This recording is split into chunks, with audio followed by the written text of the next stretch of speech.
আমাদের মাননীয় সংসদ সদস্য অত্যন্ত বয়স্ক এবং ইতিহাসে সমৃদ্ধ, কিন্তু আমরা এখন ভূগোলে আছি। আমরা বেশি ইতিহাস চর্চা করতে গেলে মাঝে মধ্যে কিছু ব্যত্যয় হবে। মাননীয় স্পিকার, আপনি স্বাধীনতা যুদ্ধের একজন বটবৃক্ষ, তিনিও একজন মুক্তিযোদ্ধা। আমার মাঝে মধ্যে শুনতে ভালো লাগে যখন মাননীয় বিরোধী দলীয় নেতা বলেন যে তিনি শহীদ পরিবারের সন্তান। আমরা এটাকে ধারণ করি। কয়েকজন মুক্তিযোদ্ধা, বীর মুক্তিযোদ্ধা বিরোধী দলে আছে। আপনি নিজেই স্বীকৃতি দিয়েছেন কয়েকজন মুক্তিযোদ্ধা আছে। আমরা এখানে যখন আমরা ওখানেই থাকি, সুতরাং নতুন করে আমার মনে হয় যে মুক্তিযুদ্ধের ইতিহাসের ভিত্তিতে জাতিকে আর বিভক্ত না করি। মুক্তিযুদ্ধের ইতিহাস যখন বলতে হবে তখন আমি কার সাথে? আমি হাবার সাথে যুদ্ধ করছি, আমরা রাজাকারের সাথে যুদ্ধ করছি। একটু আগে আমাদের স্বরাষ্ট্রমন্ত্রী সাহেব উনি বলে গেল জাতি বিভক্ত করা যাবে না। তো জাতি বিভক্ত না করলে মুক্তিযুদ্ধের ইতিহাস কিভাবে শিখাবো? হাবার সাথে যুদ্ধ করছে মুক্তি বাহিনী।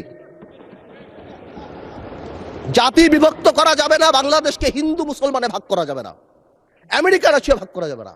কিন্তু মুক্তিযুদ্ধের ইতিহাস যখন বলতে হবে তখন আমি কার সাথে? আমি হাবার সাথে যুদ্ধ করছি, আমরা রাজাকারের সাথে যুদ্ধ করছি, এবং তাই আমরা এখানে আসছি। আল্লাহ, আজকে তো শেষ। এইবার বলতে চাই, এই তো অনেক কথাটা তো বললাম। আমি মনে করি এখন আমরা এটাকে চেঞ্জ করবো কিভাবে? How First, we need to change the political culture. We have seen that our honorable Prime Minister started that. Political gesture change করতে হবে। আপনাদের বাড়ি গিয়েছেন, আপনারাও করেছেন, নাহিদ সাহেবের বাড়ি গিয়েছেন। এটা রুট লেভেলে নিয়ে যেতে হবে।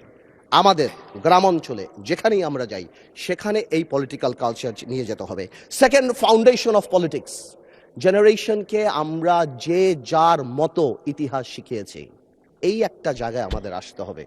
আমাদের সরোয়ার্দী সাহেব থেকে আরম্ভ করে, ভাসানী সাহেব থেকে আরম্ভ করে, শেরেবাংলা একে ফুলজক সাহেব থেকে আরম্ভ করে বীর শ্রেষ্ঠ, যেটা আমরা অলরেডি দেখতে পাচ্ছি, and thanks to the prime minister, because আমরা সব জায়গায় দেখতে পাচ্ছি এই রেকগনিশনগুলি জেনুইনলি সামনের দিকে নিয়ে যেতে হবে। আনফর্চুনেটলি আজকে আমরা আমাদের ইয়াং জেনারেশনরা, আপনি জিজ্ঞেস করেন কয়জন 7টা বীরশ্রেষ্ঠর নাম জানে, অথচ অনেক আনইম্পর্টেন্ট লোকদের নাম জানে, অনেক আনইম্পর্টেন্ট সেলিব্রিটিদের নাম জানে। তাদেরকে রিয়েলাইজ করতে হবে এই সব লোকেরা সেলিব্রিটি না, দেশের জন্য যারা জীবন দিয়েছে, they are the true celebrity of the country. এবং ফাউন্ডেশন অফ পলিটিক্স মানে যখন আমরা 71 নিয়ে কথা বলবো, এটা তো খুবই ইম্পর্টেন্ট, যেটা আমি কারেক্টলি বললাম যে 71-এর ইতিহাস যেমন জানতে হবে এবং 71-কে জেনারেলাইজ করা যাবে না। Of course we respect 1947,